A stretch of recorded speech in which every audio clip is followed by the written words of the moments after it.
بسم اللہ الرحمن الرحیم۔ السلام علیکم ناظرین و ناظرات۔ گزشتہ دنوں فیس بک کے اندر ایک انتہائی ناخوشگوار واقعہ دیکھنے کو ملا ہے۔ کھڑکو لہر اور سوگا کے عوام کے مابین انتہائی افسوسناک واقعہ سامنے آیا ہے۔ اس واقعے کو جب فیس بک پہ ویڈیو دیکھا تو ایک گنگچھے کا ایک فرد ہونے کے ناطے، ایک انسان ہونے کے ناطے، ایک مسلمان ہونے کے ناطے میرا دل انتہائی تکلیف میں مبتلا ہو گیا۔ اور اس طرح کے درجنوں قبائل کے نام پہ، علاقوں کے نام پہ، مذہب کے نام پہ میں بچپن سے دیکھتا آ رہا ہوں۔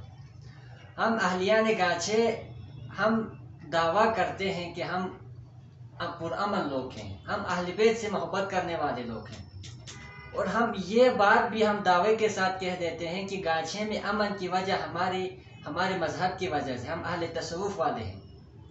اور خدا کا خوف کریں، آپ لوگ یہ کر کیا رہے ہیں؟ بچپن سے دیکھتا رہا ہوں کہ مختلف لوگ رمضان المبارک میں دو گاؤں والے آپس میں لڑ رہے ہیں۔ آپ لوگوں سے خدا کا واسطہ ہے اور علماء کرام سے میں گزارش کرتا ہوں کہ آپ لوگ ممبروں سے جمعہ کے خطبوں کے اندر برائے مہربانی تمام خطیبوں سے میں ریکویسٹ کرتا ہوں کہ سورہ حجرات کا آپ لوگ 2-3 مسلسل ہفتے سورہ حجرات کی 18 آیتیں ہیں، اس کی ذرا تفسیر تشریح کر کے عوام کے سامنے رکھیں۔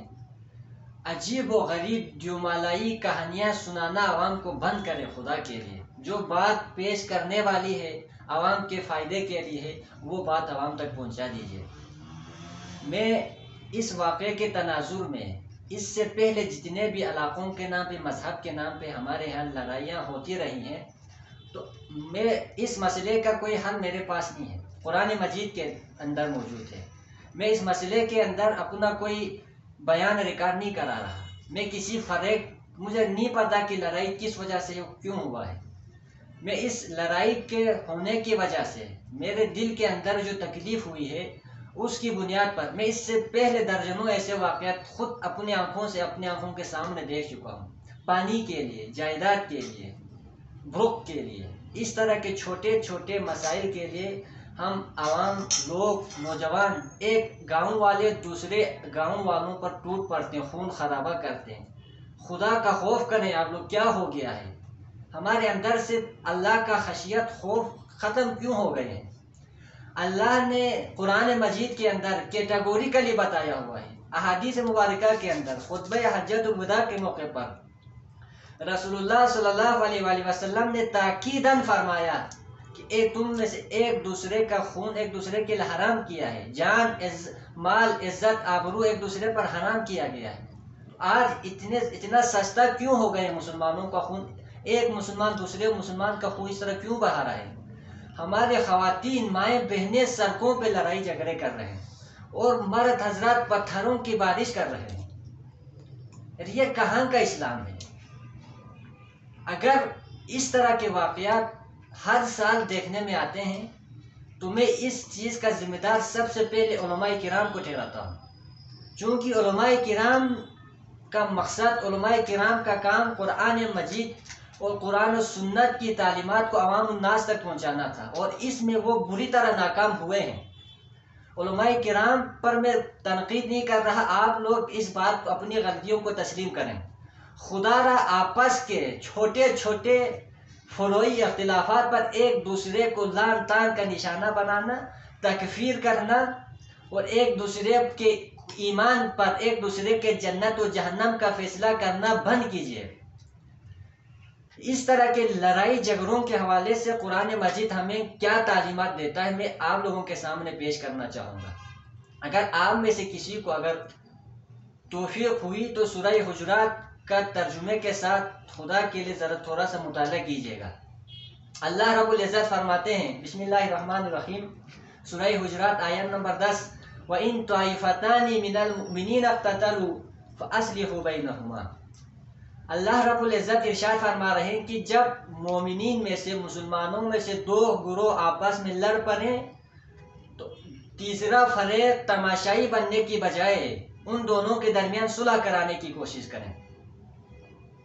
اللہ یہاں پر حکم دے رہے ہیں، اور ہم باقی جو لوگ ہوتے ہیں، باقی اب جو دو قبیلے والے، دو علاقے والے لڑتے ہیں، تو باقی جتنے بھی گاؤں والے علاقے والے ہوتے ہیں وہ تماشائی بن کے بیٹھ جاتے ہیں. وہ سیاسی لوگ اپنے آپ کو اس میں ملوث کرنے سے باز رکھتے ہیں. اگر اس معاملے میں پڑھتے بھی ہیں تو اس میں سے اپنی سیاست نکالتے ہیں. مذہب کے قائدین ایسے معاملات کو حل کرنے، قرآن و سنت کے مطابق حل کرنے کی بجائے وہ لوگ بھی اس طرح کے لڑائی جھگڑوں کو جو دو قبیلوں کے درمیان، دو لوگوں کے درمیان ہوا تھا، اس کو بھی مذہب کا لبادہ اور مذہب کا رنگ ڈال کر مزید اس لڑائی کی تپیش کو آگ بھڑکاتے ہیں.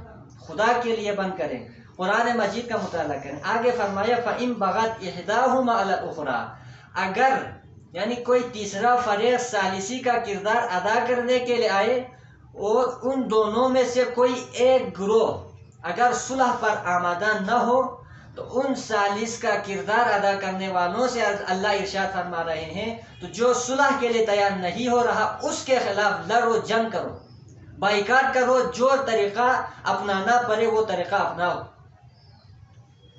آگے فرما فَقَاتِلُوا الَّتِي تَبْغِي حَتَّى تَفِيءَ إِلَىٰ أَمْرِ اللَّهِ. اللہ اکبر.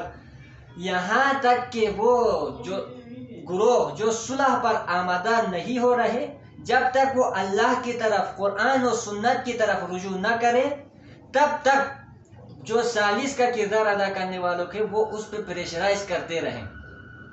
سامعین محترم، آگے ارشاد فرمایا فَإِن فَاءَتْ فَأَصْلِحُوا بَيْنَهُمَا بِالْعَدْلِ وَأَقْسِطُوا. آیت کے شروع میں بھی صلح کرنے کی طرف فَأَصْلِحُوا بَيْنَهُمَا آیا، یہاں پر ریپیٹڈ ہو رہا ہے.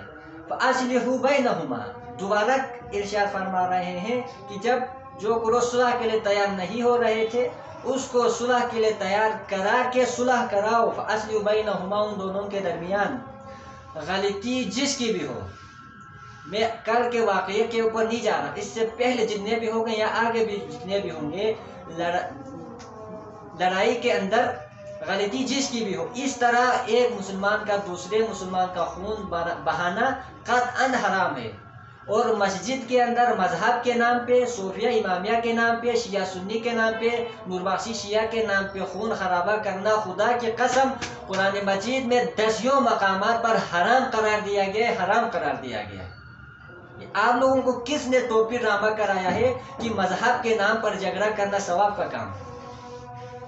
چاہے معاملہ جو بھی ہو، غلطی جس کی بھی ہو، قطعاً حرام ہے، کیٹیگوریکلی حرام ہے. اس میں کسی گنجائش کی کوئی ضرورت ہی نہیں ہے. اگر اس میں کسی مولوی کو کوئی شک ہے تو وہ مجھے بتا سکتے ہیں. آگے ارشاد فرمایا کہ صلح کرو بالعدل واقسطوا، عدل و انصاف کے ساتھ.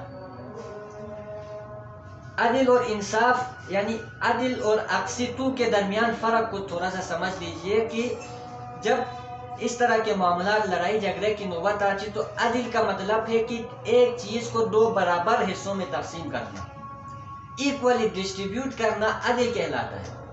لیکن اس طرح کے لڑائی جھگڑوں میں عدل سے بڑھ کر ایک سٹیپ آگے بڑھنے کی ضرورت ہے اور انصاف کے تقاضوں کو پورا کرنا، یعنی اقسطو فرمایا گیا. یعنی لڑائی جھگڑا جب دو گروہوں کے درمیان ہو گیا تو جو ثالث کا کردار ادا کریں گے، جو قضاوت کریں گے، وہ دونوں فریقین کے مسئلے کو سمجھنے کی کوشش کریں گے اور آخری حد تک جتنے انصاف کے تقاضوں کو پورا کرتے ہوئے آخری حد تک تعصبات سے بالاتر ہو کر اس معاملے کے تہ تک پہنچ کر فیصلہ یہ کریں گے. یعنی جس گروہ پر زیادتی ہوئی ہے اس گروہ کے ساتھ اس کو اسی حساب سے، اور جس نے زیادتی کی اس کو جرمانہ اور مختلف شکلوں میں اس پہ جرمانہ عائد کر کے معاملے کو یعنی صلح کرا سکتے ہیں. صلح کا یہ مطلب نہیں ہے دو گروہ لڑ پڑے تو دونوں کو بیچ بچاؤ کر کے معاملے کو رفع دفع کرنا مسئلے کا حل نہیں ہے.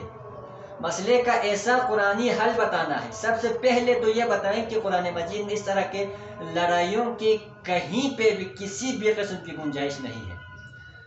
فار ایگزامپل ہو جائے تو قرآن مجید کے بتائے ہوئے اصولوں کے مطابق مسائل کا حل نکالنا ہے. آگے ارشاد فرمایا ان اللہ یحب المقسطین.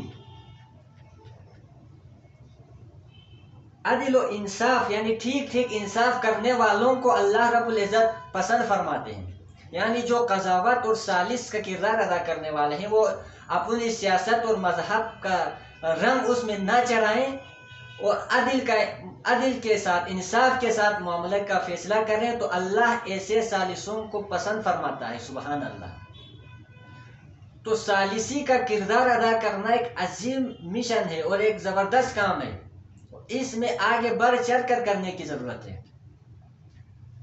اور آگے ارشاد فرمایا، ذرا غور سے سن لیجیے گا، یہ ممبروں سے پتہ نہیں یہ اس طرح کی آیتیں کب بیان ہوگی، میں مجبوراً یہ ویڈیو بنا رہا ہوں اور میں اپنے دل کا حال قرآن مجید کی جب یہ آیتیں میرے سامنے سے گزرتی ہے اور ہر سال کوئی نہ کوئی اس طرح کے واقعات سوشل میڈیا کے ذریعے دیکھنے کو ملتا ہے تو دل تڑپ جاتا ہے اور افسوس ہوتا ہے، شرمندگی ہوتی ہے کہ یار ہمارے لوگوں تک کیا قرآن مجید کی آیتیں نہیں پہنچی؟ ہم کب قرآن مجید کو تختہ مشق بناتے رہے، اپنے مذہب کے خود ساختہ عقائد کا دفاع کرنے کے لیے اس قرآن مجید کو کتاب مہجور بنا کے رکھیں گے؟ قرآن مجید ہدایت کے لیے، صرف اور صرف ہدایت کے لیے ہماری زندگیوں کو اس قرآن مجید کے مطابق ڈھالنے کے لیے نازل ہوا ہے۔ صرف فضائل بیان کرنے کے لیے، مردے بخشوانے کے لیے قرآن مجید نازل نہیں ہوا۔ سامعین محترم، اللہ رب العزت اگلی آیت میں ارشاد فرما رہے ہیں، انما المؤمنون اخوۃ، تمام مومن بھائی، مسلمان کلمہ گو ایک دوسرے کے بھائی بھائی ہیں۔ بھائی بھائی سے کب لڑتا ہے یار؟ بھائی بھائی کے ساتھ کیوں لڑتے ہیں؟ شیعہ سنی بھائی بھائی ہے، شیعہ نوربخشی بھائی بھائی ہے، صوفیہ امامیہ بھائی بھائی ہے، کب سمجھیں گے آپ لوگ یہ بات؟ سب اللہ کے رسول کے کلمہ پڑھنے والے مسلمان ہیں۔ فروعی اختلافات کو بنیاد بنا کر خدا کے لیے، زمین کے چند ٹکڑوں کے لیے اللہ اور اس کے رسول کی نافرمانیاں کرنے سے باز آئیں۔